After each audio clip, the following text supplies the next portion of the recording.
राधे राधे दोस्तों, कैसे हैं आप सभी। दोस्तों आज के इस खास और इन्फॉर्मेटिव वीडियो में मैं आपको उज्जैन के राजा श्री महाकाल मंदिर में स्थापित महाकालेश्वर ज्योतिर्लिंग के दर्शन और यात्रा की संपूर्ण जानकारी देने वाला हूं। पूरे साल लाखों भक्त यहां पर दर्शन करने के लिए आते हैं। अगर आप भी भगवान शिव के इस अलौकिक ज्योतिर्लिंग के दर्शन करने की प्लानिंग बना रहे हो तो ये वीडियो आपकी बहुत हेल्प करेगा। इस वीडियो में हम लोग बात करेंगे कि आप यहाँ तक कैसे पहुंचेंगे, यहाँ पर पहुंचने के बाद में आपको होटल या धर्मशाला कहाँ पर लेना चाहिए, मंदिर में दर्शन करने का सही तरीका क्या रहता है, यहाँ पर आप कौन कौन से प्रमुख मंदिरों में आप दर्शन जरूर करें, यहाँ पर खाने पीने की कैसी फैसिलिटी है और वीडियो के लास्ट में बात करेंगे कि कितने बजट में आप इस पावन यात्रा को पूरा कर सकते हैं। तो दोस्तों इस वीडियो के माध्यम से आपको महाकालेश्वर ज्योतिर्लिंग के दर्शन और यात्रा की A to Z complete information share करूंगा। तो इस वीडियो को एक बार पूरा देखें जिससे आपको संपूर्ण जानकारी मिल सके।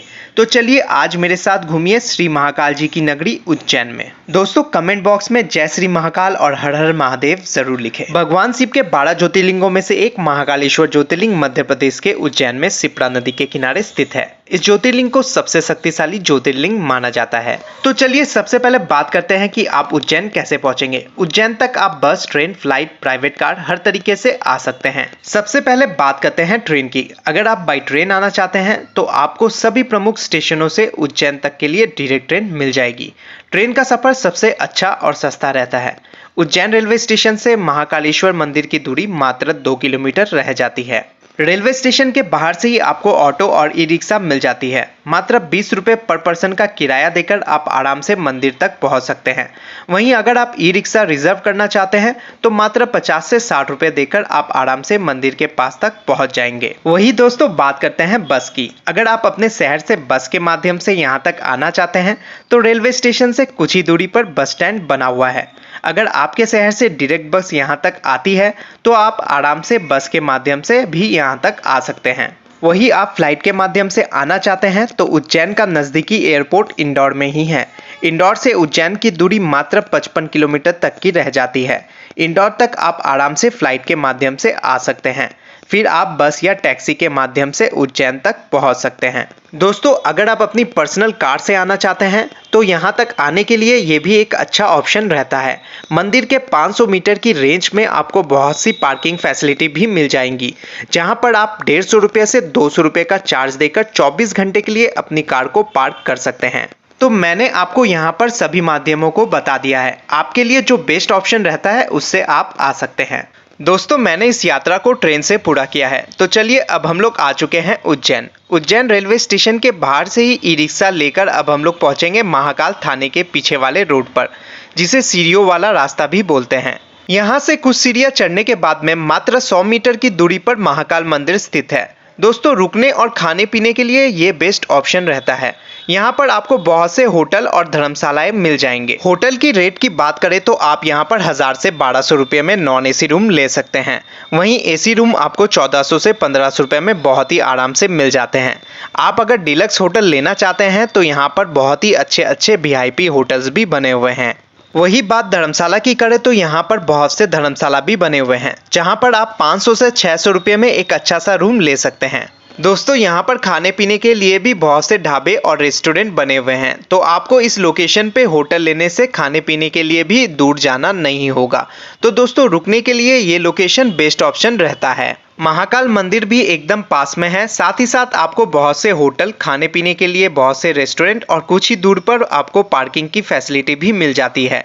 तो दोस्तों रुकने के लिए ये लोकेशन सबसे बेस्ट ऑप्शन रहता है। अगर आप मंदिर ट्रस्ट के महाकालेश्वर भक्ति निवास में रुकना चाहते हैं तो आप यहाँ पर भी रुक सकते हैं। यहाँ पर आपको डबल बेडरूम 1120 रुपये में स्टार्ट हो जाता है और आप यहाँ पर डबल बेड, 4 बेड, 6 बेड और एक हॉल भी ले सकते हैं।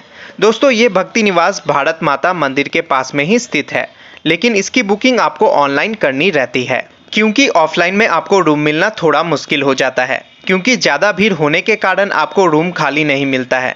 भारत माता मंदिर के पास में ही स्वास्तिक रेस्टोरेंट बना हुआ है, जहां पर आप मात्र 120 रुपये में भरपेट भोजन कर सकते हैं। तो दोस्तों यहां पर खाने पीने की भी आपको बहुत ही अच्छी फैसिलिटी मिल जाती है। तो चलिए एक अच्छा सा रूम लेने के बाद में कुछ देर आराम करेंगे और फिर स्नान करने के बाद में अब हम लोग चलेंगे मंदिर में दर्शन करने के लिए। आप अगर चाहे तो यहाँ के प्रसिद्ध श्री राम घाट पर स्नान कर सकते हैं। मैक्सिमम लोग पवित्र शिप्रा नदी में स्नान करने के बाद ही दर्शन करने जाते हैं। तो चलिए सबसे पहले हम लोग चलेंगे महाकाल मंदिर में श्री महाकाल ज्योतिर्लिंग के दर्शन करने के लिए। दोस्तों यहाँ पर एंट्री करने के लिए बहुत से गेट बने हुए हैं। गेट नंबर 1, गेट नंबर 2 और गेट नंबर 4 से आप एंट्री कर सकते हैं। यहाँ पर बहुत ही ज़्यादा भीड़भाड़ होती है। नॉर्मल लाइन में दर्शन करने में आपको लगभग 1 घंटा लग जाता है। वहीं बहुत ज़्यादा भीड़भाड़ होने पर आपको 5 से 6 घंटे का समय भी लग सकता है। तो आप अगर जल्दी दर्शन प्राप्त करना चाहते हैं तो गेट नंबर 4 के पास ही शीघ्र दर्शन करने का काउंटर बना हुआ है, जो बड़ा गणेश जी मंदिर के पास में स्थित है।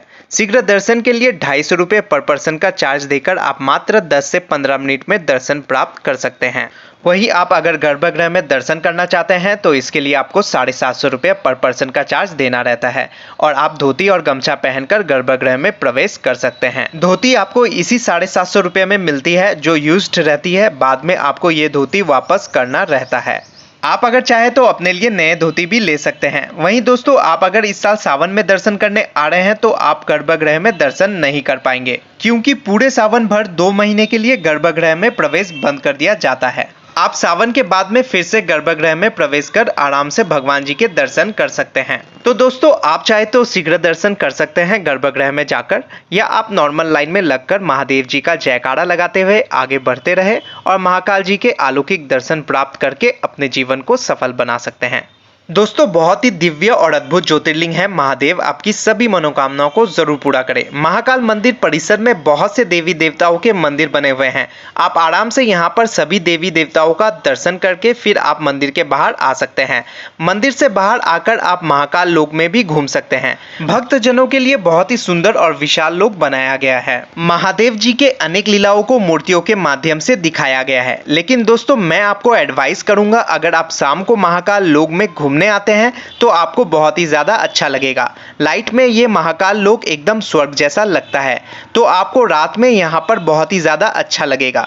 तो आप कोशिश कीजिए कि एक बार शाम को यहाँ पर घूमने जरूर आइए। महाकाल लोक से ही आपको भारत माता मंदिर दिख जाता है। अब हम लोग चलेंगे भारत माता मंदिर में दर्शन करने के लिए। बहुत ही अद्भुत मंदिर बना हुआ है। मंदिर के बाहर ही अखंड भारत को दिखाया गया है, जिसे देखकर आपको बहुत ही ज्यादा अच्छा लगेगा। सीढ़ियां चढ़कर आप ऊपर आ जाइए और यहाँ पर आप भारत माता के दर्शन कर सकते हैं। दोस्तों बहुत ही ज्यादा आकर्षक मंदिर बना हुआ है। चलिए अब हम लोग महाकाल लोक परिसर से बाहर आकर गेट नंबर 4 के पास में स्थित बड़ा गणेश जी मंदिर में दर्शन करने चलेंगे। दोस्तों यहाँ पर गणेश जी की विशाल प्रतिमा स्थापित है। आप यहाँ पर गणेश जी के दर्शन करिए और गणेश जी का आशीर्वाद प्राप्त कर सकते हैं। दोस्तों बहुत ही प्यारा मंदिर है, आप यहाँ पर दर्शन करने जरूर आइए। यहाँ पर दर्शन करने के बाद मात्र 100 मीटर की दूरी पर ही विक्रमादित्य टीला स्थित है, जहाँ पर विक्रमादित्य जी का मंदिर भी स्थापित है। साथ ही साथ महाराजा विक्रमादित्य की विशाल प्रतिमा भी यहाँ पर बनी हुई है। आप यहाँ पर जरूर आइए, आपको यहाँ पर जरूर अच्छा लगेगा। दोस्तों यहाँ पर घूमने और दर्शन करने के बाद में अब हम लोग चलेंगे माता हरसिद्धि मंदिर में दर्शन करने के लिए, जो यहाँ से मात्र 300 मीटर की दूरी पर स्थापित है। आप मुख्य द्वार से प्रवेश करके माता के अलौकिक रूप के दर्शन प्राप्त कर सकते हैं। शाम को यहाँ पर दीपदान भी किया जाता है। अगर आप यहाँ पर शाम को आते हैं तो आप माता रानी की आरती में शामिल हो सकते हैं। बहुत ही दिव्य और अलौकिक मंदिर है। जितने भी लोग महाकाल जी के दर्शन करने आते हैं वो इस मंदिर में दर्शन करने जरूर आते हैं। दोस्तों इस रास्ते पर आगे श्री राम मंदिर धर्मशाला स्थित है। यहीं से श्री राम घाट के लिए रास्ता जाता है।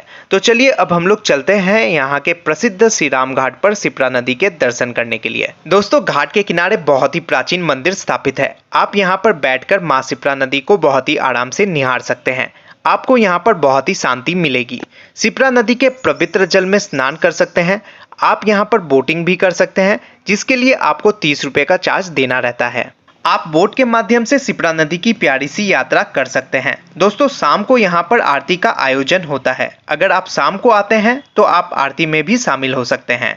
दोस्तों इन सभी मंदिरों के दर्शन करने के बाद में अपने रूम पर आ जाएंगे और कुछ देर आराम करेंगे। और अब हम लोग चलेंगे उन मंदिरों में जो यहाँ से लगभग 7 से 8 किलोमीटर की दूरी पर स्थित है। इन मंदिरों में दर्शन करने का सबसे अच्छा तरीका रहता है आप ऑटो बुक कर लीजिए। ऑटो वाले आपसे 3 से 4 लोगों का 400 से 500 रुपया चार्ज करते हैं और सभी प्रमुख मंदिरों में दर्शन कराने के बाद में आपको फिर से यहीं पर ड्रॉप कर देते हैं।